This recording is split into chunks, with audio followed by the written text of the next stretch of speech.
내가 맨 처음 유정이를 만난 것은 K은행에서였다.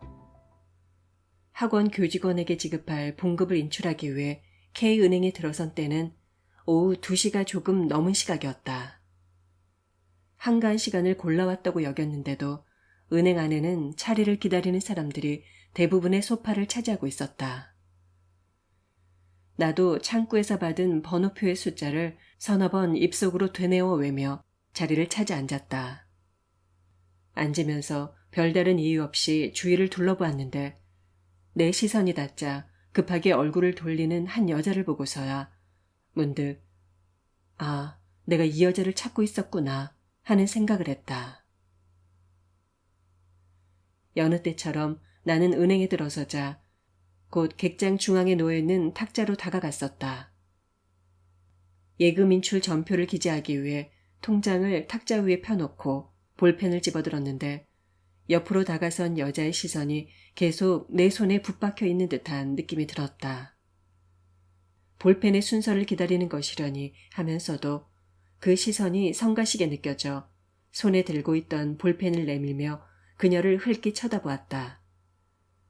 화들짝 놀라며 나를 바라보는 여자는 17, 8쯤 되었을까 싶은 앳된 얼굴이었다.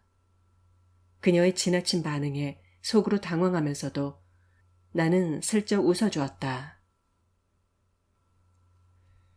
장의자에 앉아 기다리는 동안에도 왠지 자꾸 따가운 시선이 느껴져 나도 모르게 주위를 살피곤 했는데 그때마다 그녀는 장소를 바꿔가며 나에게 시선을 붙박아 놓고 있었다. 그런데 이상하게 나도 그녀가 별로 낯설지 않았다. 어디서 본 듯 낯이 있긴 한데 전에 내가 근무했던 학교나 지금의 학원에서 흔히 볼 수 있는 그 나이 또래의 여자아이들과는 전혀 느낌이 달랐다. 자꾸 그녀에게로 끌리는 이해할 수 없는 친근감에도 불구하고 나는 아무리 애를 써도 그녀를 기억해낼 수가 없었다. 그런데도 그녀가 초면이 아니라는 생각이 자꾸 들었다. 은행에서 나와 보도를 걸으면서 뒤를 돌아보았다. 그녀 또한 막 은행문을 나서던 참이었다. 문을 나서며 잠깐 고개를 들고 주변을 휙 살피는 그녀를 본 순간 나는 그녀가 나를 쫓고 있다는 확신과 함께 그 이유까지를 분명하게 알아챘다. 엉뚱하게도 나는 그 여자를 유인해보고 싶다는 충동으로 가슴이 후끈 달았다. 주머니에 손을 넣자 차가운 금속성의 자동차 열쇠가 짜릿한 쾌감으로 나를 자극해왔다. 열쇠를 만지작거리며 버스 주차장 쪽으로 발길을 돌렸다. 버스 안은 몹시 붐볐다. 어느새 여자는 나와 옷깃이 스칠 만큼 가까운 거리까지 다가와 있었다. 나는 무심한 표정을 지은 채 한쪽 팔을 뻗어 버스 천정에 매달려 있는 손잡이를 힘주어 쥐고 몸의 균형을 잡았다. 버스가 횡단보도 앞에 다가들었을 때 신호등이 빨간불로 휙 바뀌었다. 요란한 제동 소리와 함께 버스가 급정거를 하면서 차 안이 걷잡을 수 없이 뒤흔들렸다. 그 순간 여자의 손이 날렵하게 내 주머니에 꽂혔다. 하지만 내 손은 이미 그 여자의 다른 손목을 움켜쥐고 있었다. 여자의 귀에 대고 내가 속삭였다. 경찰서로 갈래? 조용히 나를 따라올래? 내 손 안에 갇혀 강하게 저항하던 여자의 손목에서 한순간에 힘이 빠져나가는 것을 나는 감지할 수 있었다. 내 눈을 정면으로 응시하는 여자의 시선이 나를 발가벗기고 있었다. 여자의 깔깔거리는 웃음소리가 환청이 되어 내 귀를 후볐다. 그때였다. 방만한 야유의 표정으로 나를 응시하고 있는 그녀의 당돌한 얼굴에 겹쳐지는 한 여자. 무덤 주변에 차갑게 흐르는 달빛을 통해 하얗게 떠오르던 여자의 나신을 나는 그녀의 얼굴로부터 읽어냈던 것이다. 묘지는 울창한 참나무 숲으로 둘러싸여 있었다. 까만 어둠이 고여있는 숲 너머에선 꾹꾹 밤새가 울었고 달빛 아래 뽀얗게 드러난 봉분 사이에서 여자는 목이 쉰 듯한 소리로 말했다. 날 데리고 여길 떠나줄 수 있겠니? 그리고 그녀는 사내의 침뱉듯한 웃음소리를 들으며 스스로 옷을 벗어내렸다. 달빛에 드러난 여자의 벗은 등에 기다란 나무 그림자가 푸른 선을 그었다.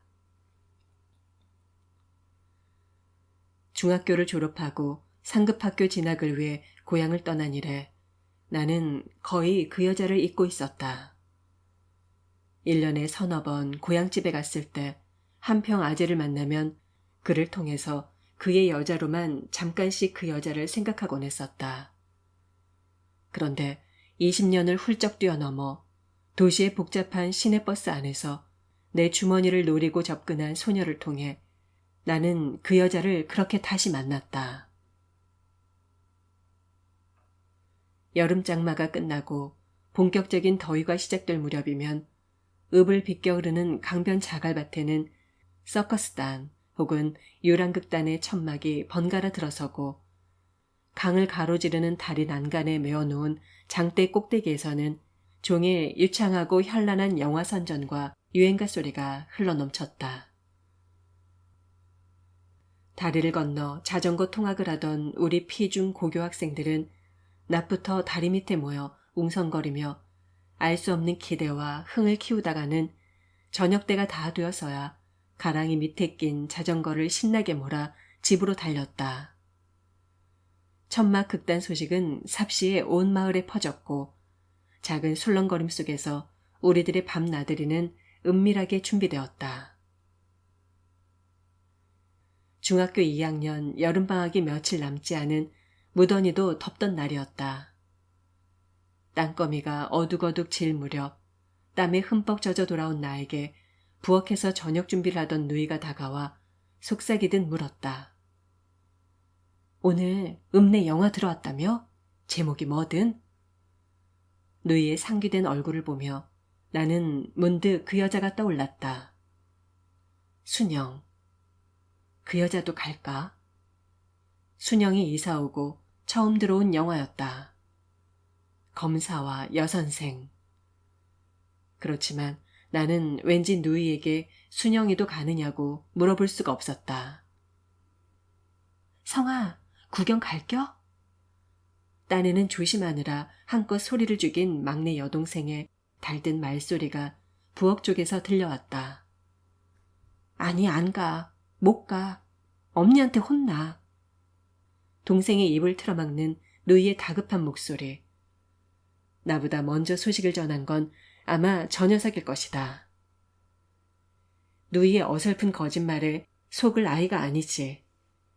이제부터 끊임없이 부엌을 맴돌며 누이에게서 눈을 떼지 않을 것이고 결국엔 따라 나서고 말 것이다. 여차하면 큰 소리로 울어서 온 식구에게 일러바치겠다는 위협을 노골적으로 내비치는 녀석이니까. 하얀 달이 아직 떠오르지 않은 초저녁. 어둠은 빠르게 덮쳐들었다. 신장로 한켠을 벽처럼 막아선 잡목숲은 금세라도 검은 물을 쏟을 듯한 어둠에 잠겨 있었다. 너댓 명의 마을 처녀들을 앞세우고 몇 걸음 뒤에 호위하던 남자들이 따라붙었다. 누이와 동갑내기 친구 사이에 끼어 말없이 걸어가고 있는 키가 껑충하니 큰 순영은 누이들보다 2살 어린 나임에도 내게는 왠지 더 어른처럼 느껴졌다. 나이는 어려도 아이가 당차고 성숙해서 걱정할 것 없네. 하기사 17이면 예전 같으면 늦은 혼사지. 대를 싸위로야 그만한 사람 어디 가서 또 고르겠나. 내가 20년을 데리고 있었네만 백날이 하루같이 틀림이 없는 사람일세. 나이가 원치 많은 데다 배움이 없는 사람이라 우리 애가 어찌 생각할런지 아직 말도 못 꺼내봤구먼요. 쓸데없는 소리.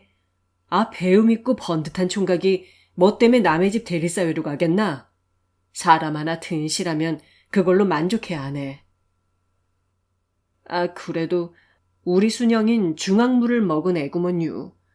이렇게 떠돌아댕기느라 졸업을 못 시킨 게 한이지만서도 금지 오겹 귀히 키운 자식인데. 헤, 괜한 욕심 말게. 그리고 자네 딸아이 눈을 좀 보게. 그 아이 눈엔 심상찮은 기가 들어있어. 단돌이 잘해야지 잘못 내돌렸다간 큰 변당하기 십상이지. 순영 아버지는 며칠 전부터 할아버지의 큰 사랑을 자주 드나들었다. 대화는 늘 은밀하면서도 팽팽한 긴장 속에서 이어지곤 했다. 할아버지 방과 장지문 하나를 사이에 둔 윗방을 쓰고 있던 나는 숨을 죽인 채 어른들의 이야기를 엿들으면서 순영의 조각처럼 반듯하고 뽀얀 얼굴과 고집스러운 눈매를 떠올렸다. 순영에게 어른들의 음모를 알려줘야 하는 게 아닐까?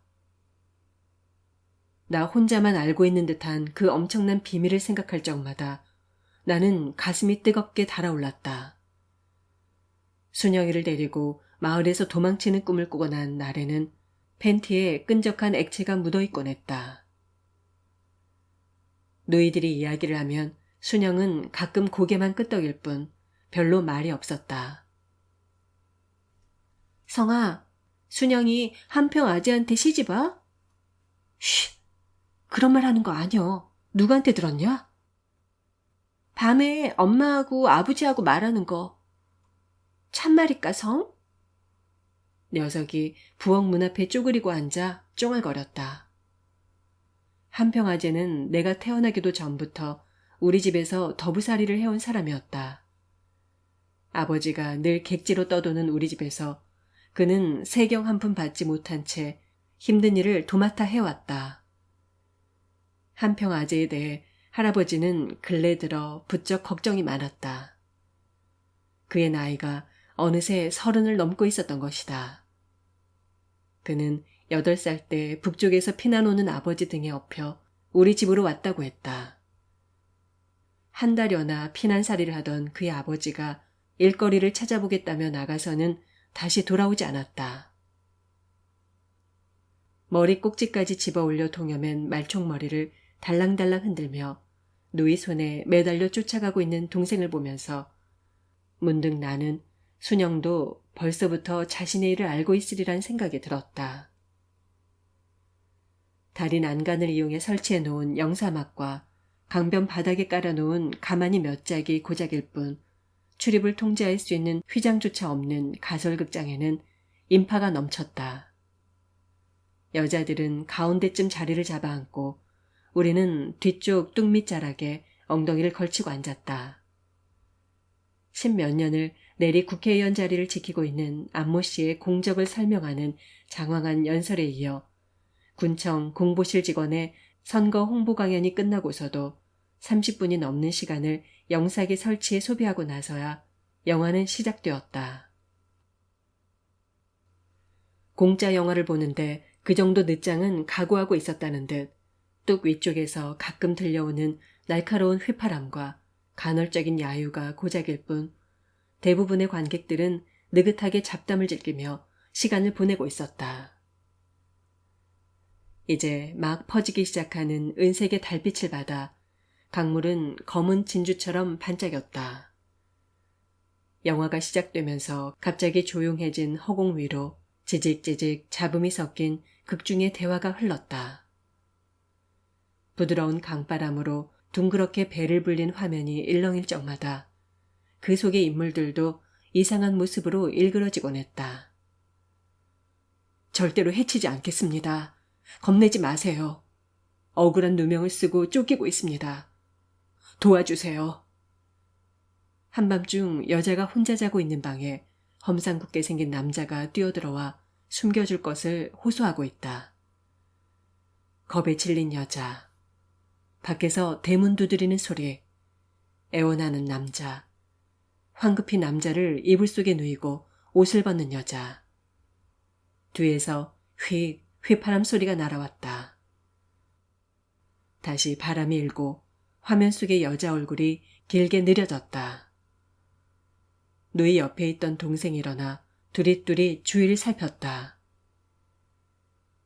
뒤에서 누군가가 앉으라고 소리를 질렀다. 누이가 아이 손을 끌어잡아 앉혔다. 순영이 고개를 돌려 간혹 휘파람 소리가 날아오는 뚝방 쪽을 바라보고는 몸을 움츠렸다. 바람이 점점 강해지고 있었다. 화면은 더욱 심하게 흔들렸고 극중의 대화는 잡음에 묻혀 자주 끊겼다. 내용조차 파악하기 어려워진 영화에 흥미를 잃은 관중석은 시간이 갈수록 소란스러워졌다. 영화 속의 여자가 남편을 죽인 살인 죄인이 되어 법정에 서고 판사들의 말소리가 아예 웅웅거림으로만 들려올 무렵 여자들은 자리에서 일어나 인파를 빠져나갔다. 애시당초 영화는 뒷전인 채 저희끼리 둘러앉아 색다른 장난질 궁리에 여념이 없는 친구들을 남겨두고 나도 뚜기로 올라섰다. 집으로 돌아가는 길은 뿌연 밤 안개에 젖은 달빛이 희미하게 신장로를 비추고 있었다. 서로 떨어질세라 단단히 팔짱을 끼고 힘껏 달리고 있는 누이들 뒤를 부지런히 따라가면서도 차마 나는 그들 속에 끼어들 엄두를 내지 못했다. 칭얼대는 동생의 말소리가 간간히 들려왔다. 문득 누이는 아이를 옆으로 끌어당겨 어깨를 감싸 안으며 발걸음을 조금 늦췄다. 마을로 들어서는 지름길은 무성한 들풀이 발목을 휘감는 논뚝길이었다. 그 길은 오른쪽으로 길게 이어지는 계단식 논을 끼고 왼쪽에 야트막한 참나무 숲을 돌아 다시 신장로로 올라서게 되어 있었다. 한 줄로 늘어서며 더욱 빨리 달리는 여자들 뒤를 나도 급한 걸음으로 뒤쫓았다. 내가 산모롱이를 막 돌아섰을 때 여자들이 갑자기 발걸음을 뚝 멈췄다. 그녀들 앞을 서너 명의 사내가 막아서고 있었다. 야, 너 나 좀 보자. 불쑥 내뱉는 사내의 말투로 나는 유난히 키가 크고 삐쩍 마른 사내가 성유림을 이내 알아차렸다. 그는 피고교의 3학년 학생이었다. 3학년 2학기 초에 전학을 왔다. 그것이 그에게는 4번째 전학이라고들 했다. 그는 늘 칼을 품고 다닌다든가 지난번 학교에서는 선생님을 찌르고 퇴학 처분된 것을 아버지의 백으로 살려내 전학을 시켰다는 따위에 그에 대한 소문은 전학 당시부터 학교 내에 파다했다. 전학 오면서 그는 우리 마을과 바로 이웃하고 있는 방앗골, 그의 할아버지 집에 거처를 잡았다. 하지만 그는 등하교 시간이 제멋대로인데다 우리들과는 아예 어울리려 들질 않았기 때문에 읍내 빵집이나 학교 근처에서 가끔 그의 모습을 볼 수 있을 뿐이었다. 나는 재빨리 논뚝 아래로 뛰어내려 몸을 숨겼다. 순식간에 한 덩이로 뭉쳐 꼼짝 않고 있던 여자들 속에서 순영이 고개를 쳐들어 그를 바라보았다. 무슨 일이야? 너한테 볼 일이 좀 있어. 너만 남고 다른 애들은 전부 꺼져. 안 돼요. 우릴 다 보내줘요. 어른들 하시면 큰일 날 거요. 상대가 전혀 낯선 사내가 아닌 것에 용기를 얻은 듯 누이가 순영이 앞을 가로막고 나섰다. 야 이년아, 누가 잡아먹냐? 잠깐 몇 마디만 물어보고 보내줄게요. 옆에서 알짱대면 죽어? 빨리 꺼져. 그의 거친 욕지거리가 단번에 누이의 기를 죽였다. 여자들의 응집이 스르륵 풀리며 순영이 앞으로 빠져나왔다. 니들 먼저 가. 설마 죽이게 하겠냐? 순영이 그를 따라 야산 쪽으로 나 있는 좁은 샛길로 접어들었다. 끌리듯 서너 발짝 뒤쫓던 누이들이 걸음을 멈추고 멍하니 그들을 바라보았다. 갑작스런 남자들의 출현에도 놀랐겠지만 순영이의 어기찬 행동에 더욱 질린 여자들은 더 이상의 관여를 포기하고 집 쪽으로 발길을 돌렸다. 망을 보기 위해 산기슭의 나무 등걸에 걸터 앉아있는 패거리들을 피해 나는 둔덕 옆을 돌아 야산 뒤쪽 비탈을 타고 산으로 기어올랐다. 검은 성벽처럼 둘러싸고 있는 잡목숲의 어둠 한가운데 두 서넛의 무덤이 달빛을 받아 뿌옇게 형체를 드러냈다. 아래쪽 두 개의 봉분이 나란히 놓인 앞쪽으로 제법 넓게 다듬어진 제절의 상석에 성률은 비스듬히 기대 앉아 있었다.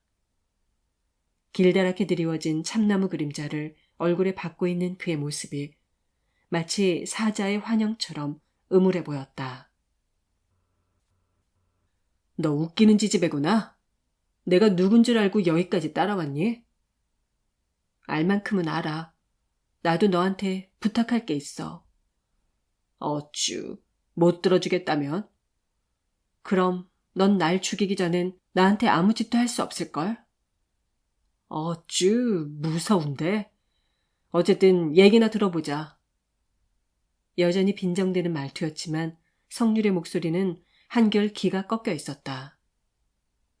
며칠 있으면 방학이야. 너 집에 갈 때 나도 데리고 가줘. 뭐? 너희 집까지 따라가겠다는 건 아니야. 우리 아버지가 너하고 도망쳤다고 믿게만 해달란 말이야. 왜 물귀신같이 누굴 물고 들어가? 하는 까리는 지 혼자도 얼마든지 도망치겠구먼. 논팽이하고 도망쳐버리면 우리 아버지 단념이 한결 쉬워지겠지. 역시 너 한평이 놈한테 시집가기 싫어서 그러는구나. 아니, 한평이가 너한테 장가로 온다고 했던가? 사내가 키들키들 웃음을 뱉었다. 협잡이야. 그 늙은 영감쟁이는 20년이나 부려먹은 머슴을 빈손으로 내쫓자는 수작이고 우리 아버진 힘 좋은 일꾼에다 산전되기나마 땅까지 몇 두럭 생기게 됐으니 좋다구나 죽이 맞은 거지. 아버진 지금 한 평이라도 더 많은 땅을 얻어내는 것 외엔 아무것도 관심 없어. 좋아. 어려울 거 없지. 자, 그럼. 사내가 마른 침을 삼키며 순영을 재촉했다. 순영이 선체로 옷을 벗었다. 달빛 아래 하얗게 드러난 여자의 벗은 몸이 미술책에서나 본 조각상 같다고 나는 생각했다. 사내의 손이 여자의 손목을 잡았다. 여자가 무너지듯 마른 풀 위로 쓰러져 내렸다. 나는 온몸이 흠뻑 젖어드는 듯한 까닭 모를 슬픔을 느끼며 구르듯 산비탈을 내려왔다.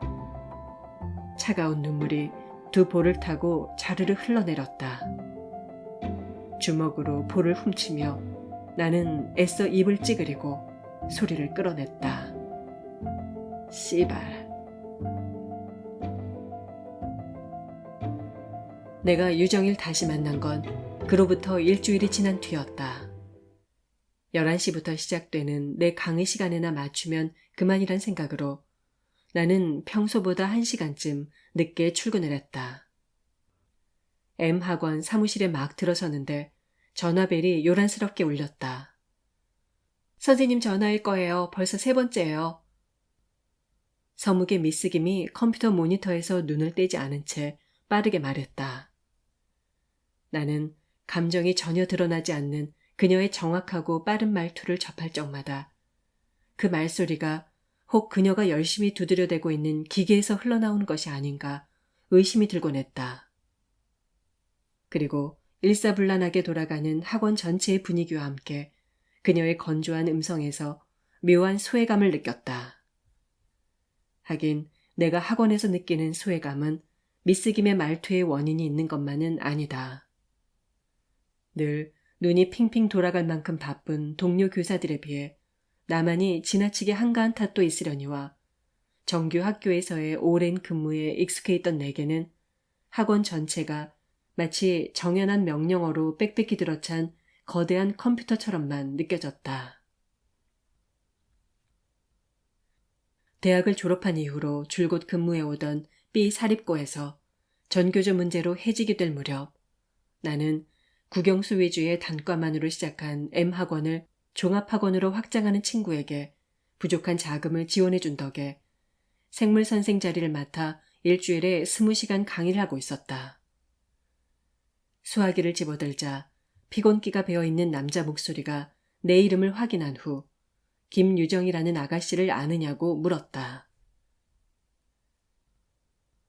그날 그녀를 데리고 버스에서 내린 나는 가까운 다방으로 들어갔지만 내가 그녀를 통해 떠올렸던 어떤 기억도 그녀에게 내비칠 성질의 것이 아니라는 점은 곧바로 알아차렸다. 그녀를 잡아 끌고 다방에 들어가 자리를 잡고 앉아서야 나는 마치 꿈에서라도 깨어난 듯 여자가 너무나 낯설게 느껴져 몹시 당황했다. 가까스로 마음을 수습한 다음 이름이며 나이, 사는 곳, 하는 일 따위를 무의미하게 묻고 선생다운 충고를 한두 마디 한 다음 약간의 객기를 부리는 기분이 되어 혹시 어려운 문제가 생기면 연락하라는 말과 함께 명함을 한 장 주워 보낸 게 고작이었다. 그때 나는 그녀에게 지나가는 말처럼 고향이 어디냐고 물었던 것 같기도 하다. 그녀는 성도 없는데 고향이 있겠냐고 대답했고 유정이라는 이름만을 알려주었다. 그래서 나는 파출소에서 전화가 왔을 때 성은 없고 이름은 유정이에요 라고 했던 본인의 말과 성까지 붙여 김유정이라고 사무적인 투로 내뱉는 경찰관의 말이 도저히 같은 이름으로 연결되지 않아 한참을 더듬거려야 했다. 술 취한 남자의 주머니를 털다가 방범대원에게 잡혔습니다. 보호자의 연락처를 대라고 하니까 선생님의 명함을 내주더군요. 지금 곧 파출소로 나와주셔야겠습니다. 억양조차 없이 단숨에 이어지는 경찰관의 전화 목소리 중에서도 유독 보호자라는 말이 가시처럼 마음에 걸렸다. 보호자. 나는 지금껏 누구의 보호자 노릇도 변변히 해본 적이 없다. 2년쯤 함께 산 아내는 내가 학교에서 쫓겨나자 한 가정을 안전하게 이끌어가려는 마음이 전혀 없는 사람이라며 이혼을 요구했다. 하긴 같이 사는 동안에도 내가 아내의 보호자라는 생각을 가져보지 못했다. 아내는 부자였고 지나치게 똑똑했으며 내가 나가던 학교 재단 이사의 인척이었다. 내가 반기를 든 진정한 대상은 어쩜 학교가 아니고 아내였는지도 모른다. 아내는 그 사실을 나 자신보다도 더 선명하게 꿰뚫어 본 셈이었다. 파출소에 들어섰을 때 나를 바라보는 유정의 시선에서는 한 점의 고마움이나 반가운 기색도 찾아볼 수 없었다. 되레 그녀는 마치 모든 것이 장난이기라도 한 듯 야유 어린 표정으로 나를 응시하고 있었다. 유정일 파출소에서 데리고 나오는 절차는 별로 까다롭지 않았다. 혼자서 파출소를 지키고 있던 40쯤 되어 보이는 경찰관에게 나는 우선 그녀가 시골에서 올라온 학원생이라고 신원을 거짓 보증해 주었다. 그리고 그가 원하는 대로 다시는 이런 일이 없도록 하겠다는 각서를 써주었다. 골치 아픈 학생을 맡게 되어서 안 됐다는 표정으로 몇 마디 충고를 한 후 그는 유정일 풀어주었다. 범인을 너무 쉽게 풀어주는 점에 오히려 놀라워하는 나에게 아무리 현장에서 잡힌 범인이라 해도 아무런 물적 증거가 없으니 결국 자신을 풀어줄 수밖에 없지 않겠느냐고 유정이 태연하게 말했다. 그러곤 서툴게 거짓말을 하던 나를 흉내내며 까르르 웃었다. 왜 선생님도 피해자라고 사실대로 불지 않았어요? 글쎄, 한 번쯤 보호자 노릇을 해보고 싶었는지도 모르지. 나는 속으로 웅얼거렸다. 파출소를 나오니 점심때가 훌쩍 지나 있었다. 아침을 거르고 나온 사실을 깨닫고 나는 뒤늦은 시장길을 느꼈다. 유정일 데리고 식당으로 갔다. 유정인 뚝배기에 그득한 육개장을 맛있게 먹었다. 문득 파출소에서 쓴 각서 생각이 났다. 불현듯 이 아이를 다시 거리로 돌려보내선 안 된다는 생각이 들었다.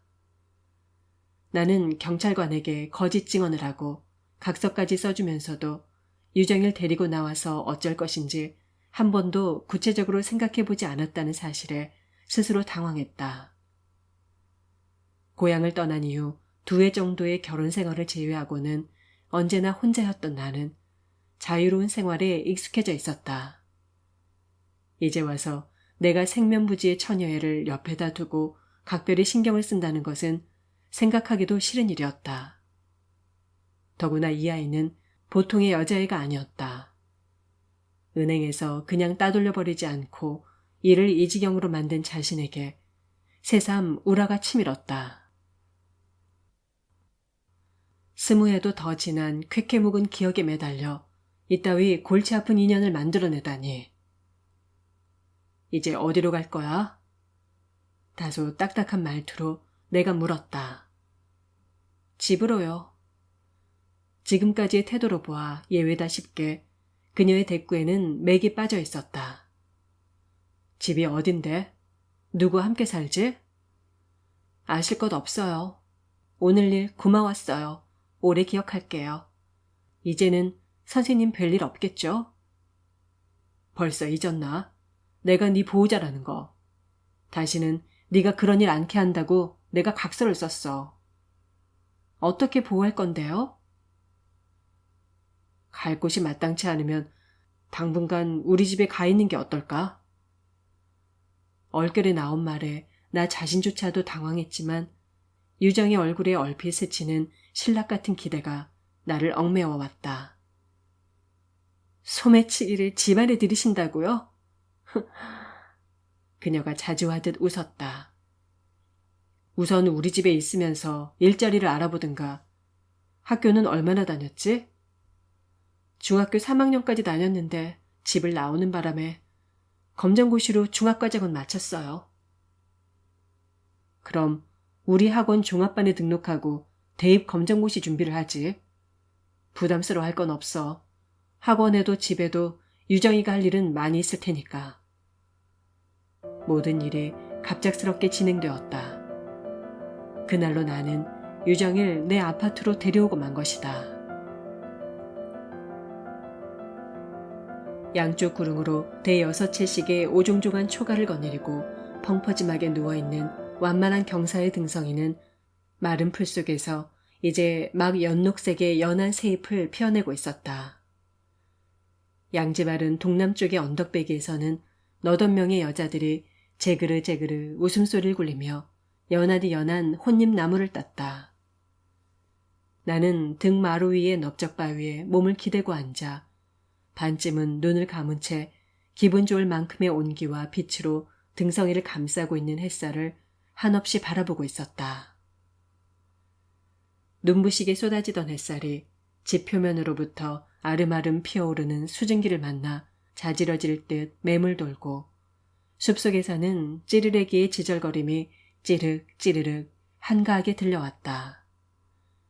나는 차츰 나른하게 밀려오는 피로감과 함께 온몸에 비늘이라도 돋아나는 듯한 신산스러움에 후루룩 몸을 떨었다.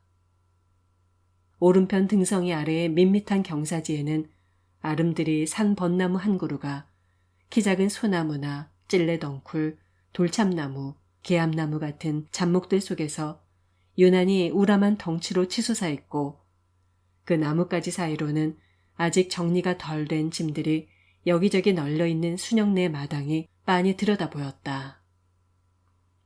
그 집은 오촌 당숙이 살다가 재작년 CC로 이사하면서 할아버지께 뒤처리를 부탁하고 떠난 집이었다. 순영의 가족은 이 등성이를 타고 내려오는 산길을 따라 마을로 들어왔다. 그 길은 시내 쪽에서 들어올 때는 국도를 따라 2km는 좋게 더 돌아야 할 뿐 아니라 길이 무척 험해서 평소에는 거의 사용되지 않는 도로였다. 한 해에 꼭 한 번 담배 건조에 사용할 무연탄이 들어올 때만 그 길은 제 몫을 하곤 했다. 사실 그 길이 차가 다닐 만큼 넓어진 것도 마을에 담배 경작이 시작되고 무연탄 차가 들어오면서부터였다.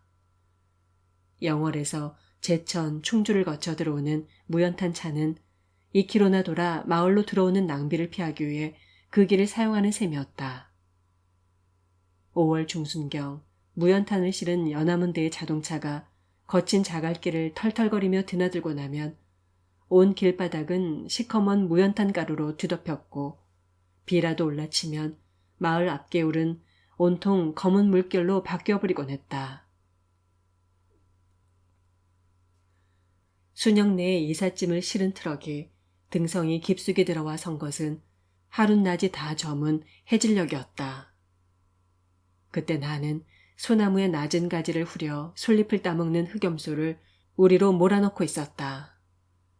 갑자기 나타난 자동차에 놀란 염소들이 뿔뿔이 흩어져 달아났다. 거친 산길을 힘겹게 들어서고 있는 낡은 트럭을 보면서 나는 길을 잘못 든 차일 거라고 생각했다.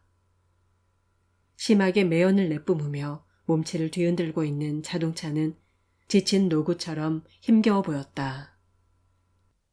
차가 멎자 예수는 됨직한 추레한 노부부가 비적비적 차에서 빠져나오고 뒤따라 스물 안팎으로 보이는 젊은 여자가 나왔다.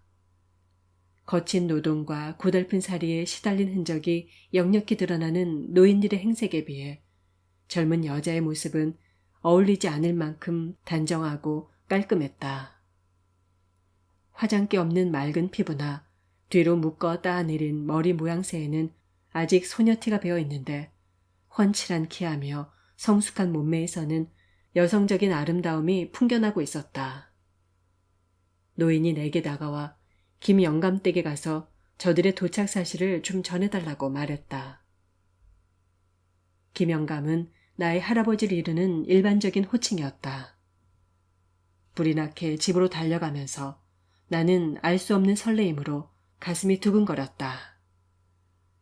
여자의 반듯한 얼굴이 눈앞에 어른거렸다.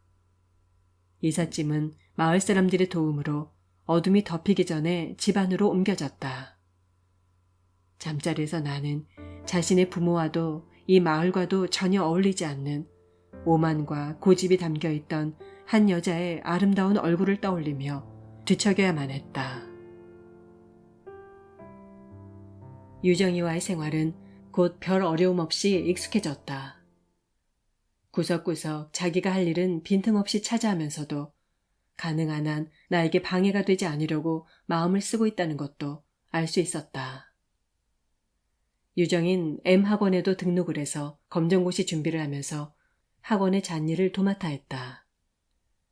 집안이 눈에 띄게 정갈해지고 내 생활 속에도 알게 모르게 그녀의 손길이 스며들었다. 나는 참으로 오랜만에 사람과 함께 사는 생활에서 얻어지는 안온함을 느꼈다.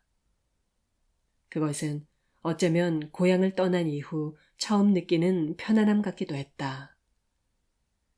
유정이를 만난 이후 나는 자주 고향에 관한 꿈을 꾸었다. 묘지에서의 순영은 순간순간 유정으로 뒤바뀌었다. 순영을 잔디 위에 누이던 성률이 나 자신이 되기도 했다. 어둠을 태우는 시뻘건 불길 속에서 성률이 불쑥 튀어나왔다. 불이야! 어둠은 점점 불길에 먹혀들고 있었다. 나는 자꾸 어둠 속으로 도망쳐 들어갔다. 뒤에서 한 평아재가 낫을 들고 달려오고 있었다. 나는 아니야. 아무리 외쳐도 말이 되어 나오질 않았다. 꿈을 깨고 나면 감당할 수 없는 허탈감이 가슴을 휘저었다. 그럴 때마다 나는 건넌방에서 세상 모르고 잠들어 있을 유정이를 생각했다. 어둠 속에 묻혀있는 그녀의 방문이 마치 견고한 성곽같이 여겨져 나를 암담하게 했다.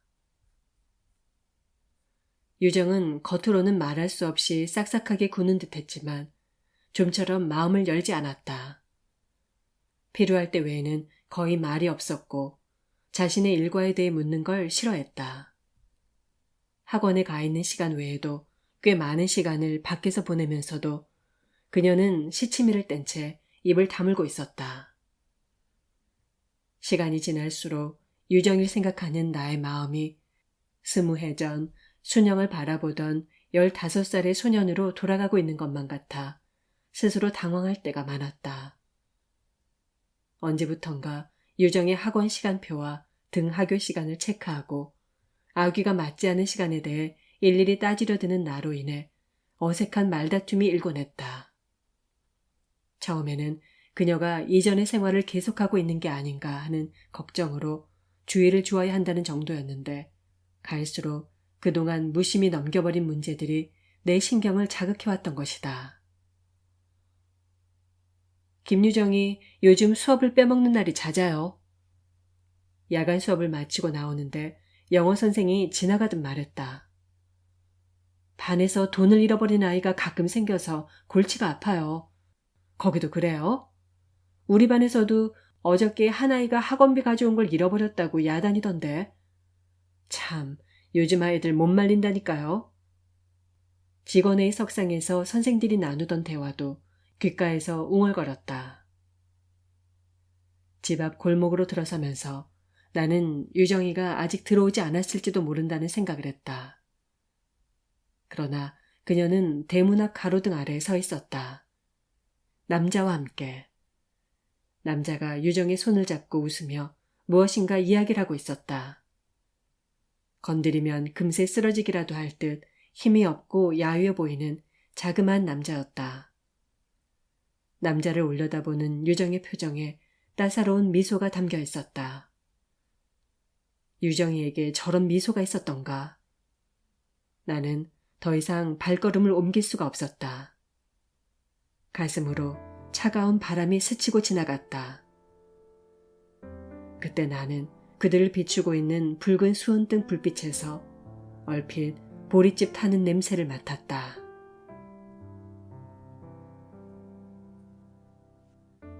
성아, 순영이가 방에 갇혀... 동생의 호들갑스런 외침이 중도에서 뚝 잘렸다. 누이가 급하게 입을 막은 것이래라.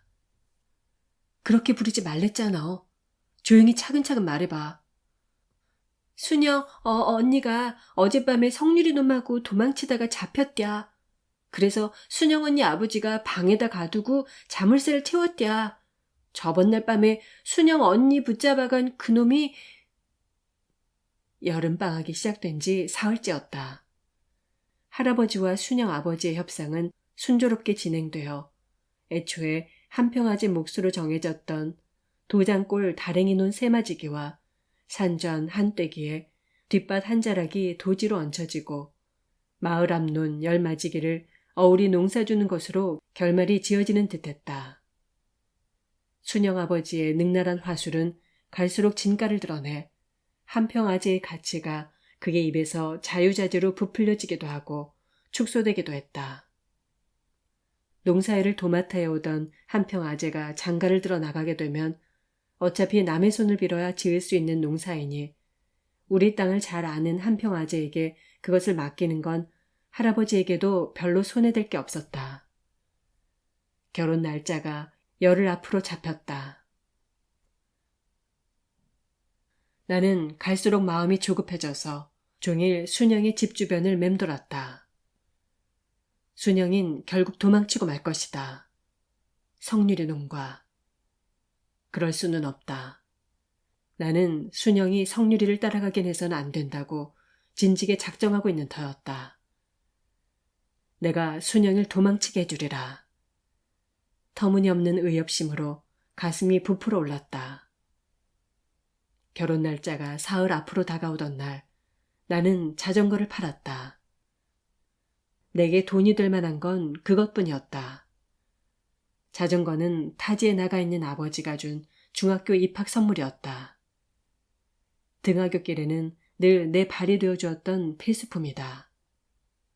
어머니에게 실컷 야단을 맞고도 얼마쯤은 걸어다녀야 할지도 모른다. 서둘러 저녁 식사를 마친 나는 살그머니 할아버지 방으로 들어가 선반 연장통에서 펜치와 손전등을 들고 내 방으로 돌아왔다.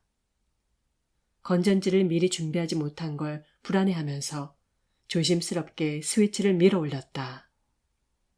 역시 빠르게 몇 번 더 조작을 해보았지만 손전등의 작은 전구는 파리똥 같은 까만 심지를 문 채 죽어 있었다. 나는 잠시 절망을 느꼈다. 불안이 가슴 밑바닥까지 스며들었다. 나는 어쩜 반란 음모에 대한 성공의 전조로서 손전등의 불빛을 기대했는지도 모른다. 어쩐다.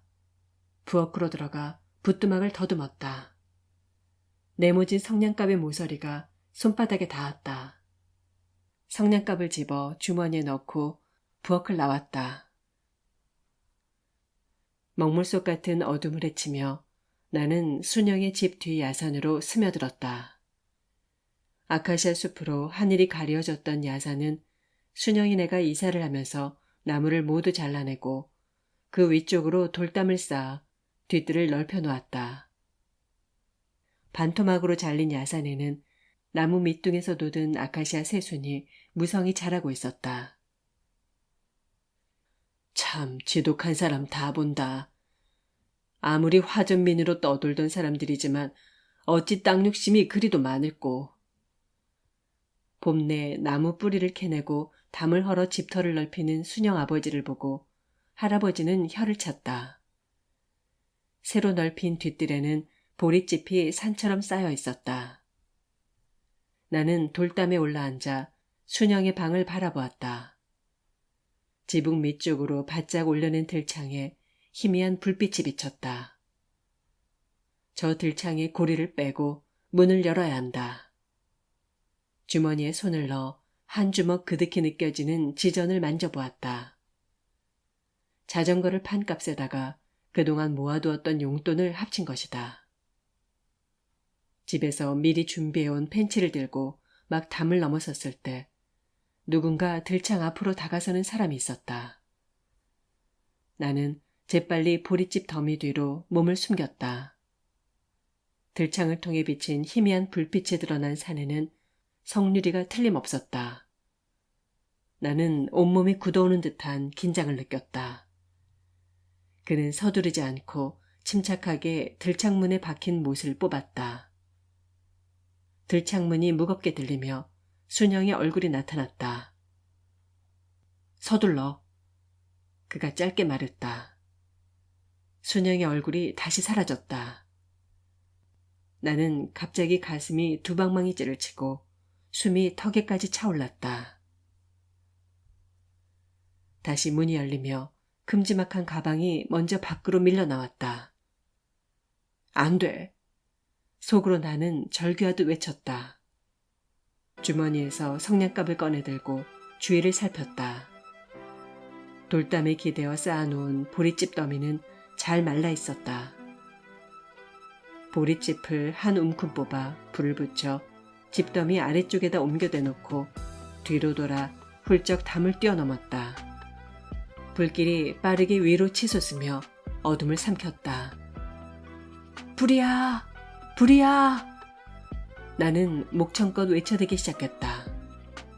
순영 아버지가 뒷문을 휙 열어제치는 걸 보면서 아카시아 숲으로 뛰어들었다.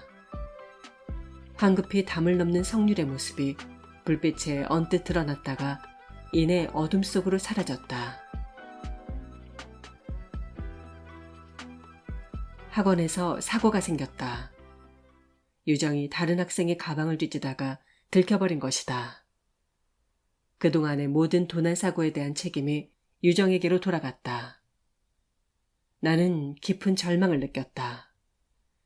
유정이 나의 보호 아래 있다는 걸 대부분의 교원들은 알고 있었다. 하지만 그것은 이미 나에게 아무 문제도 되지 않았다. 유정이 빠져들고 있는 끝모를 수렁이 내게는 더욱 절망스러울 뿐이었다. 유정이는 자정이 다 돼서야 거의 몸을 가눌 수 없을 지경이 되어 돌아왔다. 술 냄새가 훅 끼쳐왔지만 그녀를 무너뜨리고 있는 것이 술이라고는 생각되지 않았다. 그녀는 말할 수 없이 지쳐 있었고 모든 것을 체념한 듯 완전히 자신을 방기해버린 몰골을 하고 있었다. 내가 그녀를 부축했다. 그녀의 방문을 열고 들어서면서 나는 그녀가 내 집으로 온 이후 처음이라는 생각이 문득 들었다. 늦게까지 깨어있는 밤이면 자주 유정이 자고 있는 방문을 열어보고 싶은 욕구에 시달리곤 했었다. 방은 생각보다 훨씬 썰렁하고 허술했다. 여자의 방다운 아기자기한 장식품이나 화장품 따위는 어디에도 없었고 자그마한 호마이카상 위에 놓여있는 몇 권의 책과 방바닥에 깔려있는 허름한 이불, 벽에 걸려있는 옷가지 몇 점이 전부였다. 한밤중 그녀의 방문 앞을 서성이며 아늑하고 아름다운 소녀의 방을 꿈꾸었던 나 자신을 생각하니 얼굴이 화끈 달아올랐다. 유정일 자리에 누인 후 옆에 쭈그리고 앉았다. 창백하게 핏기를 잃은 그녀의 얼굴은 죽은 듯 생명감이 없어 보였다. 불쑥 그녀의 가슴에 따스한 온기를 불어넣어주고 싶다고 생각했다. 그녀를 품에 안고 온몸 구석구석에 뜨거운 피가 돌도록 애무해주고 싶었다. 가슴으로부터 서서히 달구어지는 자신을 느끼며 나는 무심코 손을 들어 그녀의 볼을 만졌다. 탄력이 없는 피부가 까칠하게 손끝에 닿았다. 내 손이 그녀의 입술에 닿았을 때 움찔 몸을 움직이던 유정이 번쩍 눈을 떴다. 나는 몹시 당황했다. 그녀를 안심시켜야겠다는 생각에 양손으로 어깨를 잡으며 웃어 보였다. 겁에 질린 그녀가 괴성을 지르며 나에게서 빠져나갔다. 너무나 놀란 나는 그녀를 멍하니 바라볼 뿐 아무 말도 할 수가 없었다. 뒤늦게 나를 알아본 듯한 표정을 지으며 그녀가 말했다. 꿈을 꿨나 봐요. 이상하네요. 잠이 들었던 것 같지도 않은데. 지친 음성으로 말끝을 흐렸다. 아린 가책을 느끼며 내가 어색하게 말했다. 왜, 무서운 꿈이었나? 무서운 꿈은 키 크는 꿈이라는데 유정인 아직도 덜 자란 모양이군. 그녀가 조금 웃었다. 지긋지긋하게 무서운 꿈이에요. 선생님 얼굴이 잠시 다른 사람 얼굴로 보였어요. 누구 얼굴? 그렇게 끔찍한 표정을 한 것으로 봐서 사랑스러운 얼굴은 아닐 것 같고. 괴물? 흉악범? 짐짓 농담을 하듯 말했지만 나는 이 기회에 유정의 가슴속을 꿰뚫어 봐야겠다는 강한 욕망을 느꼈다. 늘 그녀를 움켜잡고 멋대로 휘두르는 그것이 무엇인가. 아무것도 아니에요. 그냥 나쁜 꿈을 꿨을 뿐이에요. 유정이 거북한 낯빛을 하며 내 시선을 피했다. 하지만 나는 갑작스럽게 당한 무안을 보상받기라도 하려는 듯 집요하게 그녀를 채근했다. 어떤 꿈이었는지 말해봐. 말을 하고 나면 쉽게 악몽에서 벗어날 수 있을지도 모르니까. 끈적한 호기심이 달라붙어 있는 내 얼굴을 유정은 물끄러미 바라보았다. 유정의 눈매에 강한 반발이 모아졌다. 그리곤 경멸하듯 쏘아붙였다. 의붓 아버지요. 난 중학교 3학년 때 그 남자에게 강간을 당했어요. 그래서 집을 나왔다고요. 됐나요? 이제 속이 시원하세요? 순간 나 자신의 몰골이 말할 수 없이 추하게 느껴졌다. 그녀의 몸에 닿았던 내 손이 탐욕스런 늙은이의 그것처럼 너절해 보여 나도 모르게 등 뒤로 숨겼다. 구역질이 울컥 솟아올랐다. 방에서 뛰쳐나온 나는 화장실로 들어가 꾸액꾸액 토악질을 했다. 고개를 들고 세면대 앞에 붙어있는 거울을 들여다보니 거기에는 지치고 탄력 없는 피부에 거뭇한 수염이 아무렇게나 돋아나 있는 중년 사내가 피로와 권태감에 절어있는 음푹한 눈으로 나를 바라보고 있었다. 나는 나무 그늘에 숨어 달빛에 드러난 여자의 나신을 훔쳐보던 소년을 생각했다. 거울 속의 저 추한 사내는 내가 아니다. 소년은 손을 내밀어 그 사내를 가리키며 물었다. 당신은 누구요? 거울 속의 사내가 내게 물었다. 너는 누구지? 순영의 집 마당에 초래청이 차려졌다. 마당이 꽉 차도록 천막이 쳐지고 그 아래 멍석이 깔렸다. 동서로 길게 돗자리가 펴지고 교자상이 들어왔다.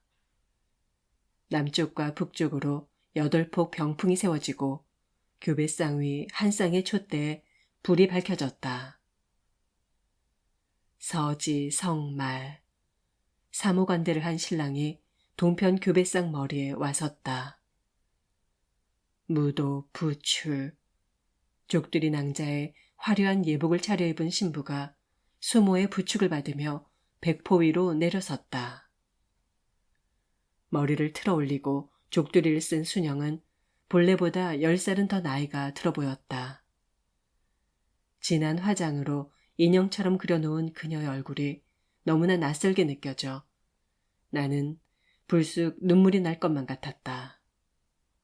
눈을 아래로 내려뜬 채 굳게 입을 다물고 있는 그녀의 표정에서는 아무런 감정도 읽어낼 수가 없었다. 시종 읍한 자세로 고개를 숙이고 있던 신랑이 잠깐 고개를 들어 신부를 바라보았다. 무표정하게 굳어있던 신랑의 얼굴이 실룩 움직였다.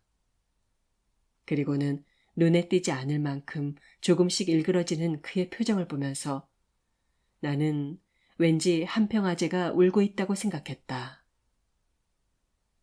내 이름은 정한섭이다. 한평이는 이름이 아니여.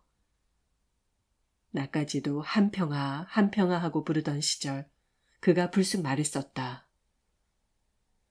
부선 제 배. 신부가 손을 들어 올려 이마에 대고 수모의 부축을 받으며 몸을 아래로 내렸다. 이마까지 들어 올린 순영의 팔에서 원삼자락이 늘어져 얼굴을 가렸다. 진하게 분칠을 한 순영의 얼굴이 가려지자 나는 문득 울분에 차이는 그녀의 마음을 선명히 읽어낼 수 있을 것 같았다. 순영이 갑자기 자신의 치장을 벗어던지며 고함을 지를 것만 같아 나는 가슴이 떨렸다. 그러면서도 당연히 그래야 한다고 나는 마음속으로 열렬히 응원을 보내고 있었다. 한평이는 이름이 아니었다. 그의 호적에 올라있는 이름은 정한섭이었다. 한평은 그의 고향이었다.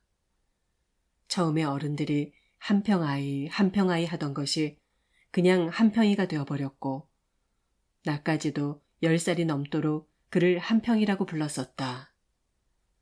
그를 한평아재라고 부르기 시작한 것은 막내가 말을 배우기 시작하면서였다. 서답 1배. 절을 하려고 신랑이 허리를 굽혔다. 바닥에 엎드린 한평아재의 등이 어린아이의 등처럼 작아 보였다. 어릴 때부터 너무 등짐을 많이 져서 키가 크지를 못한 거요. 그는 투정하듯 내게 말했다. 나는 불쑥 그에게 미안한 생각이 들었다. 내 마음속을 그가 꿰뚫어보고 있는 것만 같아 가슴이 두근거렸다. 나는 슬그머니 초래청을 빠져나왔다. 혼례는 무사히 치러졌다. 다음날 신부와 신랑은 강원도로 신혼여행을 떠났다. 순영의 고향인 강원도 본적지에 가서 호적 초본을 떼오는 일이 신혼여행의 또 하나의 목적이었다. 방문 여닫는 소리를 잠결에 들었다. 내가 눈을 떴을 때 그녀는 그림자처럼 방문 앞에 서 있었다. 얇은 쉬미지만을 걸친 유정의 모습이 희미하게 드러났다. 나는 지난밤 일을 퍼뜩 떠올렸다. 이제 다시는 저 아이를 보지 않으리라고 나는 몇 번이나 다짐했었다. 날만 새면 내보내리라. 그만하면 나도 할 만큼은 했다. 우선 살만한 방이나 한 칸 마련해주자. 밤새 나는 그 궁리에 필사적으로 매달렸다. 그녀를 보자 금세 허물어지려는 마음을 다잡으며 내가 무뚝뚝하게 물었다. 무슨 일이야? 선생님에게 드릴 말씀이 있어요. 할 말 있으면 아침에 하지. 어서 가, 조금 더 자. 선생님, 저를 안고 싶지 않으세요? 유정의 말투가 빈정거리는 것처럼 들렸다. 다시 지난밤의 그 모멸감이 되살아나났다. 유정일 침대에 내동댕이 치고 마구 짓밟아버리고 싶다는 절망적인 욕구가 전신을 뒤흔들었다. 전 선생님에게 빚이 많아요. 그녀는 의외로 차분하게 가라앉아 있었다. 마치 지루한 거래를 마무리 지으려는 장사꾼의 말투처럼 지치고 나른한 목소리로 그녀가 말했다. 나는 벽을 더듬어 스위치를 올렸다. 차가운 불빛 아래 그녀의 벗은 몸이 여지없이 드러났다. 옷걸이에서 상의를 내려 그녀의 어깨에 걸쳐주었다. 그래서 그 빚을 이런 식으로 청산하겠다는 건가? 바보 같은 이라고. 너에겐 남자친구가 있는 걸로 아는데 아니었나? 어이없게도 그때 나는 가로등 불빛 아래에 서 있던 그 사내를 떠올리며 묘한 질투를 느꼈다. 그는 이제 죽어요. 놀람 없이 그녀가 담담하게 말했다. 그는 제가 서울에 와서 처음 만난 사람이에요. 서울역에 내려보니 갈 곳이 없더군요. 해가 기울도록 서성대고 있는데 그가 다가와서 다짜고짜 화를 내며 소리쳤어요. 야, 이 등신아. 그러고 있다간 귀신도 모르는 곳으로 잡혀가. 여기가 어딘 줄 알고 와서 어정대길. 그날 밤 나는 그의 방에서 잤어요. 당장 밤차로 내려가라고 다그치기에 의붓아버지 얘기를 했더니 자기 방으로 데려가더군요. 그때를 회상하듯 입가에는 가느다란 미소가 어려 있었다. 그때 그는 역 앞에서 구두를 닦고 있었어요. 다리를 약간 절더군요. 도둑질에서 손을 때려다 패거리들에게 당해 그 지경이 됐다는 걸 알게 된 것은 훨씬 후였어요. 그런데 저 때문에 다시 도둑질을 시작했어요. 그 덕분에 나는 공부도 하고 따뜻한 방에서 편히 지낼 수 있었고요. 선생님 덕분에 그가 마련해준 방에 보증금을 빼내 그 사람 병원비를 낼 수 있었지만요. 감기를 너무 오래 앓는다 싶었는데 그게 죽을 병이었대요. 그런데 말이에요, 선생님. 요즘 나는 그가 어서 빨리 죽었으면 하고 바라고 있었어요. 그에게서 벗어나기만 하면 모든 게 해결될 것 같은 거예요. 그 사람이 거추장스러워 견딜 수가 없었어요. 그가 있는 걸 선생님이 아시면 이 집에서 당장 쫓겨날 것만 같아 두렵기도 했고요. 한평아제는 신혼여행을 떠난 지 열흘이 넘어서 말할 수 없을 만큼 초췌한 몰골을 하고 혼자서 돌아왔다. 기차간에서 화장실에 간다고 자리를 뜬 순영이 영영 돌아오지 않았다고 했다. 그는 난생 처음 꺽꺽 소리까지 내가며 오래 울었다. 그리고는 이튿날 모두의 만류를 뿌리치고 면사무소에 찾아가 자신의 호적에다 순영을 올렸다. 유정일 가슴에 안았다. 그녀가 가늘게 떨고 있었다. 그녀를 안아다 침대에 누인 나는 이불을 덮어주고 방을 나왔다. 날이 희뿌욤하게 밝아오고 있었다. 아파트 뒷산을 오르면서 나는 아무런 가책 없이 절실한 안타까움 하나만으로 유정이를 안고 싶다고 생각했다. 발밑에 채이는 돌멩이를 집어 갈참나무 숲으로 휙 던졌다. 숲속에서 무리지어 날아오르는 새떼를 보며 나는 참으로 오랜만에 가슴 밑바닥으로부터 차올라오는 강한 생명을 느꼈다.